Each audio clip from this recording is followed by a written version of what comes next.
ভোর 5টা বাজে গাড়ি নিয়ে বের হইছি, এখন বাজে 12টা। একজন প্যাসেঞ্জারও পাইলাম না। মনে হয় গাড়ি চালানো বাদ দিয়া কৃষিকাজ করতে হবে বাড়িতে যায়। না, কৃষিকাজ করলেও আবার কষ্ট লাগে, এইসব কিছু করা যাইব না। এই যে ড্রাইভার ভাই, ফরিদপুর থেকে ঢাকা যাবো, কয় টাকা দেওয়া লাগবো? ভাই বর্তমানে তেলের দাম বাড়তি, 8,000 টাকা দেওয়া লাগবো। এই মেয়ে, এটা কি বলতেছেন? 6,000 টাকা ভাড়া, 8,000 টাকা? আমি আবার ছাত্র মানুষ, এত টাকা ভাড়া দিয়ে কেমন করে যাবো? বাসে উঠলে আমার বমি আসে, তার জন্য আমি প্রাইভেট কারে যাইতে চাইতেছিলাম, কিন্তু এত টাকা ভাড়া চাইলে তো যাওয়া যাবো না। আচ্ছা ভাই, ঠিক আছে, আপনারটাও থাক আমারটাও থাক, আপনি 7,000 টাকা দিয়েন। দেন ভাই, ঢাকা ভার্সিটিতে আমার ভর্তি পরীক্ষা আছে, আর বাসে উঠলে আমার বমি আসে, তার জন্য প্রাইভেট কারে যাইতেছি। দেখেন ভাই, আপনি যদি 6,500 টাকা যান তাহলে যাইতে পারেন, এর চাইতে বেশি দেওয়া আমার পক্ষে সম্ভব না। ঠিক আছে চলেন, আপনার যেহেতু পরীক্ষা, লাভ আর লস চিন্তা করে লাভ নাই এখন আর। আচ্ছা ভাই, আপনি কি পরীক্ষা দিয়ে আবার চলে আসবেন নাকি? চিন্তা ভাবনা আছে, পরীক্ষা দিয়ে সন্ধ্যার দিকে আবার বাড়িতে এসে পড়বো। ঠিক আছে ভাই, তাহলে আপনার গাড়িতে আসবো না, কিন্তু আপনার তো আমার লাগে অপেক্ষা করতে হবে রাত্র পর্যন্ত। আমার কোনো সমস্যা নেই, আমি অপেক্ষা করবো না আপনার জন্য।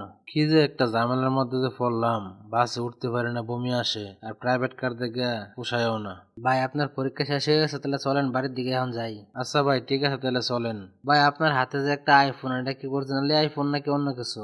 ভাই এটা অরিজিনাল, আমার বড় ভাই বিদেশ থেকে পাঠাইছে। চলো সামনে যায়, তোমার আইফোন চালানো আমি বাইর করতেছি।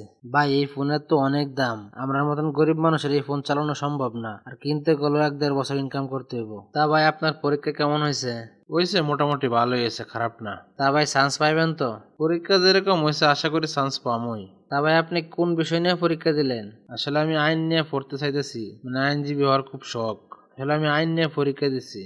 আইনজীবীদেরকে তো কেউ ভাই ভালো চোখে দেখে না, এরা নাকি টাউট বাটপার হয়। না ভাই, আপনার কথাটা একবারে ঠিক না, সব সেক্টরে ভালো মন্দ আছে। যাই হোক, এসব কথা বাদ দেন, আপনি গাড়ি চালান তো, আমি একটু রেস্ট নিই ভালো করে। তুমি তো রেস্ট নিই ভাই, নিয়েও আর একটু সামনে যাই, তোমার খেলা দেখাইতেছি আমি। ভাই হঠাৎ করে তো প্রস্রাব ধরে লাইলো, তো সামনে যাই একটু দাঁড়ামো আর কি। ভাই এত রাত্রে কি এখানে দাঁড়ানো ঠিক হইবো? আমার আবার অনেক ভয় লাগে। জায়গাটা তো একটু ভয় ভয় লাগেই তো, আপনার যদি গাড়িতে একলা ভয় লাগে তা আপনি আমার পিছন পিছন আসেন। ঠিক আছে ভাই, চলেন তাহলে আপনার সাথেই যাই, গাড়িতে একলা বসে থাকা আমার পক্ষে সম্ভব না, ভয় লাগে। ভাই প্রস্রাব করতে এনে কোন জায়গায় আইলেন? এবারে এত কথা বলছ, চুপ থাক। তোর লগে যা যা আছে সবকিছু বাইর কর, এই তোর পকেটে আইফোনটা সহ বাইর কর, না এলে কিন্তু এনে একবার কাইট করে দেবো। ভাই আপনি আমার মাইরেন না, আপনি আমার আইফোন, টাকা পয়সা, মানি ব্যাগ সব নিয়ে যান, তারপরে আমার মাইরেন না। বেশি কথা না বললে সবকিছু বাইর করে তাড়াতাড়ি করে নিতে ভাগ, নাহলে কিন্তু একবার কাইট করে দেবো। আমার সব কিছু শেষ করে দিল, আমার শখের আইফোন, টাকা পয়সা সবকিছু নিয়ে আমার নিঃস্ব বানাই দিল। আপনারা অবশ্যই গভীর রাতে অপরিচিত গাড়িতে